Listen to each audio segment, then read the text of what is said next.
So the next item on our agenda, and this is the last of the new business, is for discussion and vote. This is returning business, and these are revisions to the student sexual and gender-based harassment and violence complaint and response policy proposal.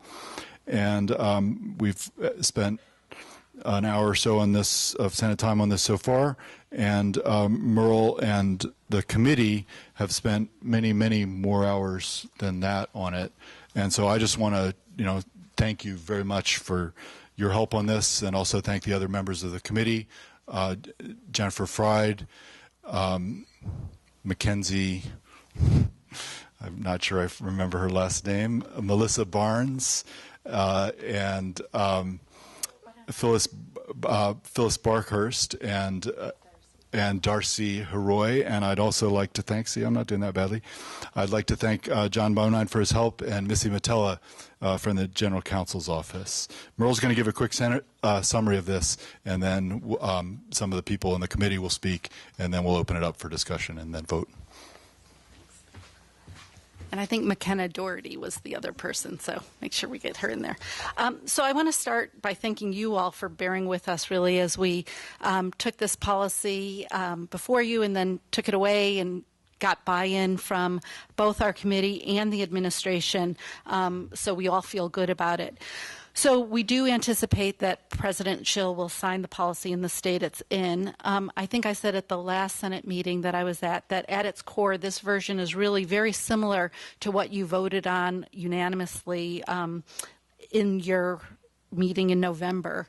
We did revise it to be acceptable to the central administration, and I want to kind of just briefly, again, highlight what those changes are.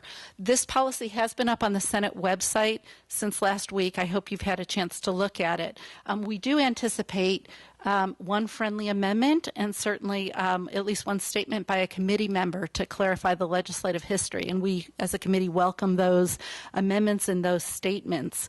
But let me just tell you again what the changes are. So first of all, we have a new introduction, which explains that this is just one policy among many that govern the response by the university to prohibited discrimination. And it describes very briefly what the process is after a formal report is made. We then put RAs, orientation leaders, and the UO police on the list of designated reporters. So they are people who will always report when a disclosure is made to them, to the Title IX office. We bifurcated the category of coaches into two groups.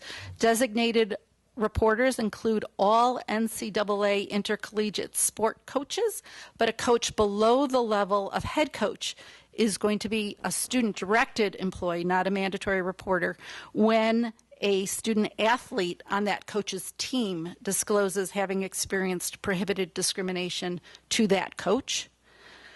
In terms of the obligations of student-directed employees, as I mentioned last time, there's now a requirement that student-directed employees call a confidential resource, such as crisis intervention and sexual violence support services, to make sure that they're going through the steps of the policy correctly, or to have somebody to ask questions to as they're going through the policy. There is an exemption for people who get approval from the Title IX coordinator. We did remove the ability to transfer supervisory power from a supervisor to someone else. So if you're a supervisor for employment purposes and you receive disclosure from your direct report, then you do have to report. We eliminated the category of identified resource persons and made them all Title IX ambassadors. And I think one of the amendments is going to be that we change the term Title IX ambassador to Title IX educator, because there are, okay, great, Bill's saying technical amendment. Okay.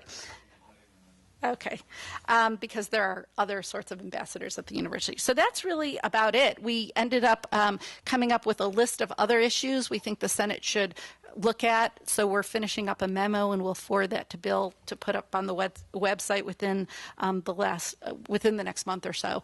And so I do want to kind of echo what Bill said. We've had really a tremendous group of people working on this, and it's just been a real pleasure to work on this particular project. So I think they're all here. Can I just ask everyone to stand up really quickly who's been on the committee?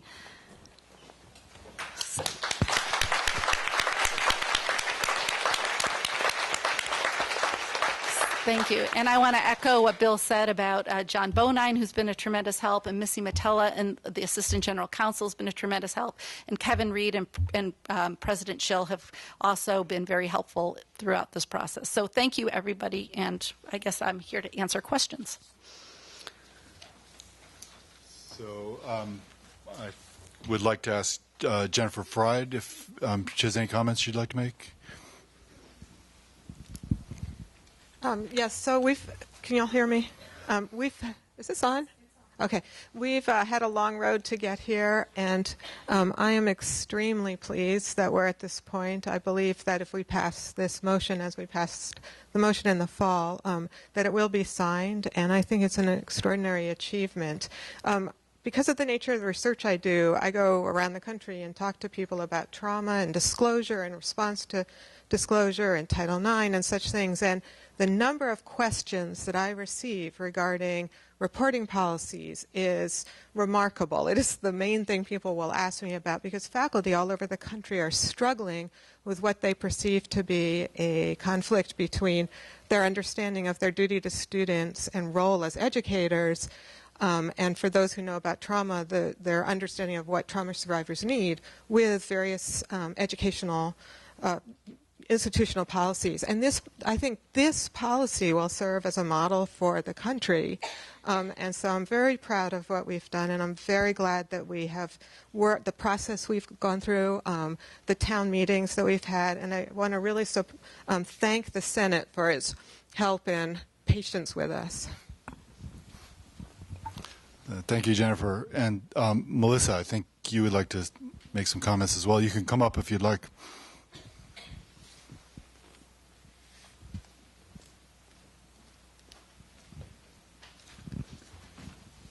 This is Melissa Barnes, and she is the graduate student member of the task force.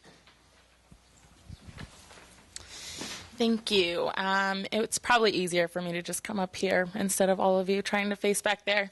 So I just wanted to speak briefly on one issue that we talked about in the working group. But I want to start by saying that I'm so proud to be a member of this working group. I really do think we did amazing work, and we all worked really well together. There were a lot of decisions that had to be made, and there were a lot of different opinions, and I think we did a really wonderful job.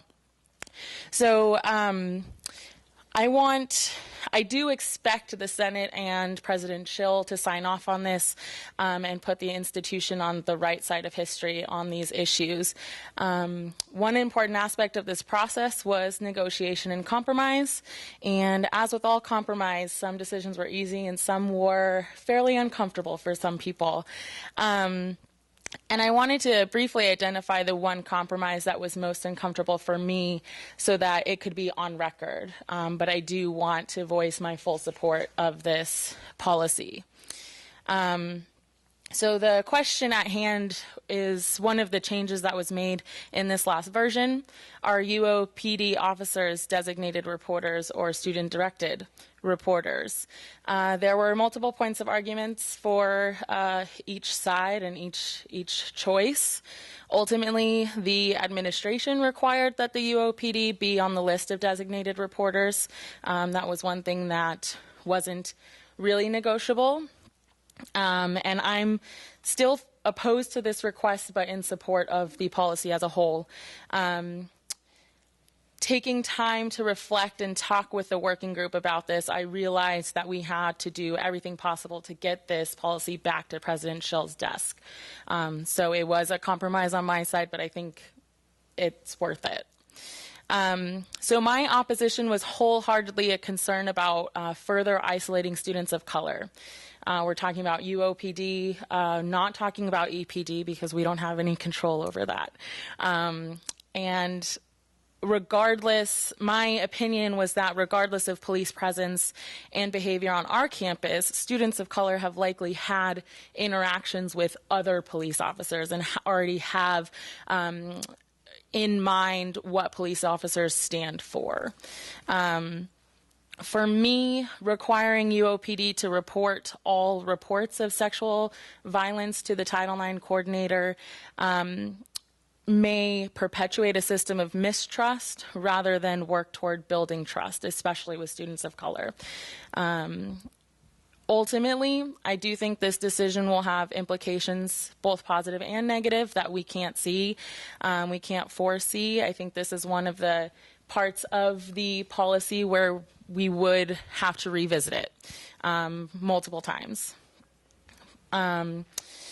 So I fully expect for the administration to take this concern seriously and to allocate resources toward changing this system of mistrust rather than perpetuating mistrust and betrayal. And I have already volunteered myself to be part of every step of this change and this process. There is a provision in the policy about regular systematic monitoring and revising of this policy, so there is inherent responsibility to address this concern among other concerns.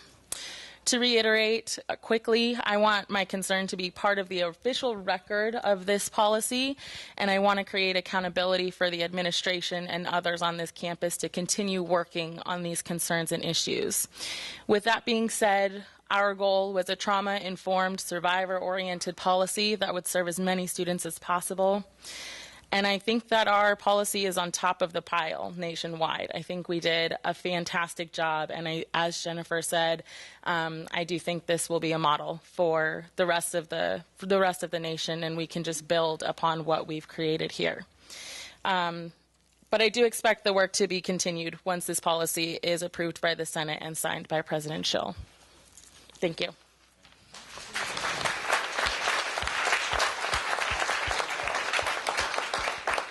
Okay, thank you very much, Melissa. Is there anyone else from the task force who would like to speak on the motion? Missy or Kevin, would you like to say anything from the General Counsel's office?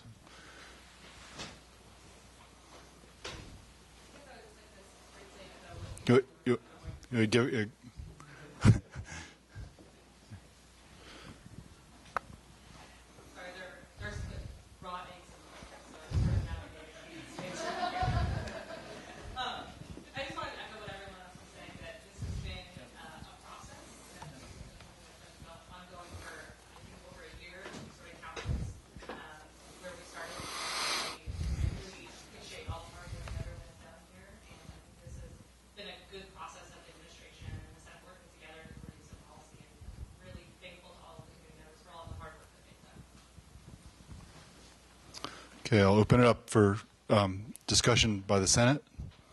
Any senators who'd like to speak? Briefly, I think Professor Bonai would like to say a word. Just to comment that I'm really pleased with the work that was done here. As a matter of history, we had a policy adopted about 15 years ago. It was ignored by the administration, previous administration, I mean, not the current one, for about 3 years, and a different policy was imposed by Fayette, which was different from what the Senate had adopted. Finally, this got into a serious discussion for the last almost year and a half or two, and I'm really pleased that General Counsel and the members of the committee, who were quite a diverse group, undergraduate, graduate, professors and so forth, worked on this. I think that this is the model for the United States now.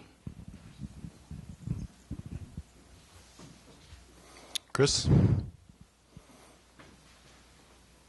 I want to reiterate that this fact of this being a model policy, there was a significant amount of interest in what we were doing here when I went to the Pac-12 Academic Leadership Coalition. We spent a day talking about sexual violence on our respective campuses in the Pac-12, and everybody there was interested and really wanted to know about what we were doing. And as a matter of fact, as soon as we passed this, knock on wood, I'm supposed to email to those universities and show them the final policy so that they can take a look and perhaps implement it at their universities. So thank you to the committee. I think this is the biggest legislative of the entire year. Okay, thank you very much, Chris. And I just want to make clear the question of the change of the title of Title IX ambassador to educator, in my view and the view of other people, that's just a technical change that does not require an amendment. But I do want to thank Keith Frazee for bringing it up because of the conflict with the way that word is already used, ambassador is already used on campus. So I think that clarifies things. And we'll just make that change in the final version. Okay. So, Jane Kramer. So the question has been called.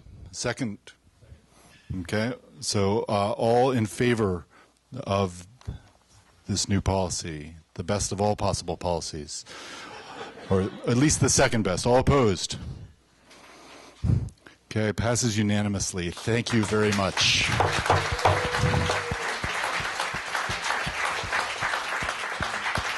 Another committee for you, Merle.